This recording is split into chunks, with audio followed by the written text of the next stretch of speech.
Livre qui a marqué mon enfance, je crois, j'ai beaucoup réfléchi et je crois que c'est Le Petit Prince. C'est un livre que j'ai eu assez tôt et que donc d'abord on me le lisait, puis après moi je l'ai lu en portugais. L'exemplaire que j'ai en portugais, il a les feuilles qui se détachent de partout tellement je l'ai relu. Puis quand j'ai appris le français, je l'ai lu en français. Puis je suis revenue à la version en portugais. Je crois que c'est le livre que j'ai le plus lu de toute ma vie. Et c'est un des premiers livres que j'ai voulu lire à mon fils aussi. Donc voilà, c'est vraiment un livre qui m'a beaucoup marqué, surtout par le fait que à chaque fois que je le lisais, je trouvais des nouvelles choses et je trouvais des nouveaux niveaux de lecture à différents âges. Alors, les livres, ce sont des objets que j'ai très vite eu beaucoup autour de moi. Moi, je suis fille unique. Et du coup, petite, j'avais pas trop l'occasion de jouer avec d'autres enfants. Et finalement, j'ai appris à lire assez rapidement et voilà, à m'occuper toute seule. Et donc, j'ai toujours eu beaucoup de livres autour de moi. Ça a toujours été, ma- je pense, l'activité principale comme jeu que je faisais quand j'étais petite. Et puis par la suite, ben, j'ai toujours fait de la musique en parallèle de mes études, mais sans que ce soit vraiment une révélation. En revanche, la littérature, c'était vraiment une révélation. Et c'était, je pense, une des principales raisons qui ont fait que je suis venue au chant. C'est parce que j'aimais tellement lire et j'aimais tellement la poésie que du coup, c'était une manière de pouvoir dire tous ces beaux textes à travers la musique. Donc voilà, une place très importante, je dirais. Je crois qu'il y en a eu plusieurs. Euh, je dirais qu'un premier choc esthétique, c'était Oscar Wilde, avec le portrait de Dorian Gray. C'était, je crois, un des premiers livres que je lisais dans la langue originale quand j'étais adolescente. Et du coup, enfin, ça m'a vraiment bouleversée. Et puis, par la suite, d'autres auteurs, Pirandello, et plus tard, j'étais déjà ici en France et on m'a fait découvrir Ilsenrath. Et donc j'ai lu plusieurs de ses romans, notamment Nuit, qui m'a aussi beaucoup choquée par son humour très noir et son style très presque léger, alors que le sujet était tellement fort. Voilà, je dirais ces trois noms-là.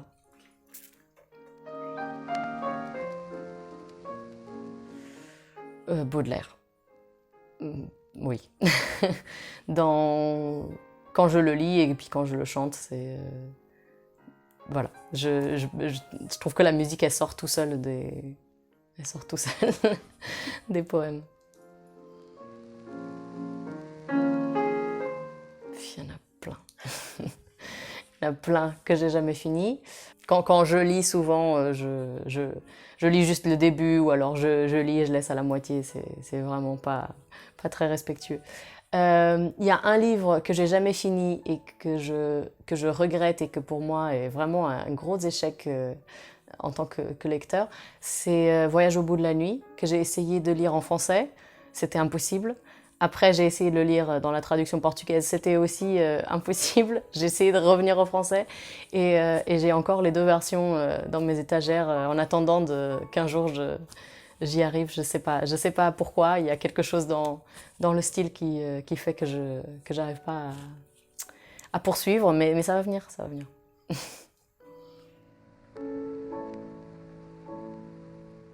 Alors, j'annote pas les livres.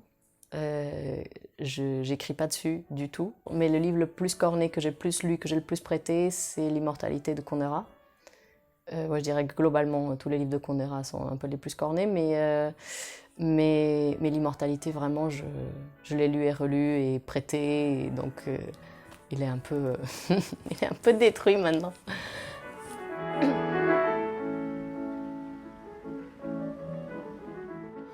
Je ne saurais pas dire un livre en particulier. Je pense que globalement, euh, la poésie nourrit beaucoup ma pratique musicale. Je m'appuie vraiment beaucoup sur les textes que je chante et quand les textes que je chante sont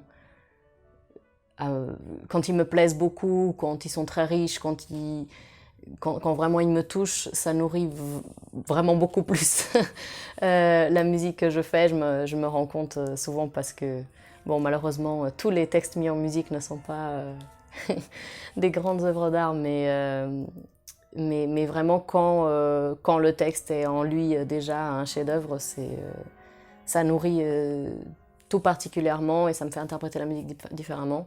Donc je ne saurais pas dire un livre en particulier, mais vraiment les textes que je chante changent beaucoup mon interprétation. Alors j'aime beaucoup offrir des livres d'auteurs portugais contemporains parce que quand je suis arrivée en France, maintenant ça fait une douzaine d'années, quand je suis arrivée en France, j'ai senti qu'il me manquait beaucoup de choses de la culture littéraire française. Enfin, j'avais lu plein d'auteurs, mais aussi d'auteurs anglophones et d'autres, et il me manquait un peu de culture littéraire française. Et du coup, je me suis mise à lire que en français pendant plusieurs années. Et du coup, comme j'étais plus au Portugal, j'ai un peu perdu ma connexion avec ce qui se produisait au Portugal actuellement. Et donc très récemment, j'ai ressenti à nouveau ce manque. Et j'ai redécouvert justement les auteurs contemporains comme José Luís Peixoto, comme Walter Ugumem. Et du coup, j'ai trouvé vraiment des choses qui m'ont beaucoup touchée et que j'ai envie de faire découvrir. J'ai un peu un petit problème avec ça parce que je suis un peu névrosée des traductions. Et du coup, parfois, je trouve que la traduction n'est pas à la hauteur de ce que j'ai lu dans la langue originale. Et du coup, pour certains auteurs, ça m'est arrivé, notamment pour de la poésie, de faire des traductions d'un livre entier pour faire découvrir à des amis. Et sinon, du coup, je lis un peu la traduction avant de l'offrir. Mais je pense que ce sont les livres que j'aime le plus offrir en ce moment, de faire connaître justement ce pan de la littérature portugaise. Un livre qui m'a beaucoup touchée. C'est vrai que moi, je suis plus littérature du 20e et 21e. Je suis assez moderne comme... j'ai des goûts assez modernes. Mais un livre qui m'a beaucoup touchée et auquel je suis beaucoup revenue, c'était Les Feuilles d'herbe de Whitman. Donc pour moi, si je dois penser à quelque chose du 19e, c'est plutôt par là. Dans un style peut-être pas complètement romantique, mais je trouve qu'il y a une modernité incroyable dans son style, sa façon de s'adresser au lecteur. Et justement, il y a un de ses poèmes où il parle du fait que lui, il est en train d'écrire et que moi, je suis en train de le lire et moi, je suis dans le futur par rapport à lui. Mais au moment où je le lis, c'est le même moment où il écrit et on se retrouve là-dessus. Et je trouve qu'il y a justement cette projection dans le futur, cette projection dans le contact avec un être que tu vas jamais rencontrer de ta vie, mais qui est avec toi à travers cette feuille de papier. Et ça me plaît beaucoup, ça me touche beaucoup, cette vision.